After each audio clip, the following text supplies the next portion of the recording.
श्रीराम समर्थ. श्री गोंदवलेकर महाराज प्रवचने. दिवस 113. सत्समागम हा सर्व साधनांचा राजा. मनुष्य जन्माला येणे, संतांची भेट होणे आणि त्यांना ओळखून त्यांचा सहवास होणे या तिन्ही गोष्टी फार दुर्घट आहेत. म्हणूनच संत समागमासारखा लाभ नाही असे म्हणतात. सत्समागम म्हणजे सर्व साधनांचा राजा होय. काही मागण्याची इच्छाच संत नष्ट करतात. मग मिळवायचे कुठे राहते? संत बनणे व्यावहारिकदृष्ट्या काही सुखाचे नसते. एखाद्या स्नानसंध्याशील आणि सदाचरणी माणसाच्या अंगावर तेज दिसते, कारण देहाला धरून झालेल्या कर्माचे ते तेज असते. पण एखाद्या सत्पुरुषाच्या देहावर बाहेर तसे तेज दिसणार नाही. आत वावरणाऱ्या भगवंताच्या ज्ञानाला योग्य असा सत्पुरुषाचा देह असतो. देहाच्या आधाराने भोगण्याची या जगामधली जी सुखे आहेत, त्यांचे मार्ग सत्पुरुषापेक्षा आपण प्रापंचिक लोक जास्त जाणतो. परंतु देहाच्या पलीकडे असणारे आणि कायमचे टिकणारे आणि देहाला विसरून आणि देवाला स्मरून जे मिळवायचे असे भगवंताचे सुख आहे.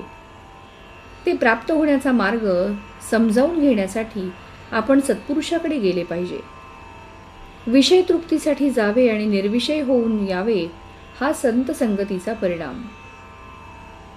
असा जो असेल तोच संत नव्हे, प्रत्यक्ष भगवंत होय.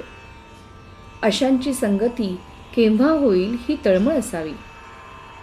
संत आपल्याला सत्य स्वरूपाची ओळख करून देतात. सत्पुरुषाने आखून दिलेल्या मार्गाने कायावाच्या मनाने जे कर्म केले जाते ते पौरुषच होय.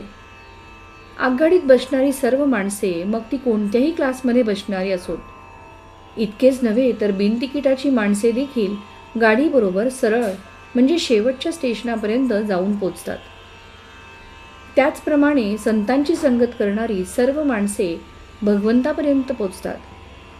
त्यांच्यामधली बिनतिकिटाची म्हणजे दुष्ट, पापी, दुराचारी, त्याज्य आणि अयोग्य अशी माणसे सुद्धा तरून जातात.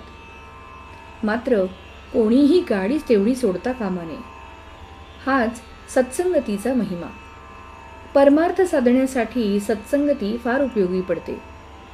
ही संगती 3 प्रकारची असते. 1. संतांचा प्रत्यक्ष देहामध्ये सहवास. 2. संतांनी सांगितलेल्या मंत्रांचा सहवास. आणि 3. संतांच्या विचारांची संगत. संगतीचा परिणाम नकळत होतो, म्हणून सत्संगती धरावी. आणि आपण ज्याकरिता जन्माला आलो ते कारण फक्त संतच उमगले म्हणून त्यांना शरण जावे. संत स्वतः समाधान मिळवून ते दुसऱ्याला देतात. हे त्यांचे आपल्यावर केवढे उपकार आहेत.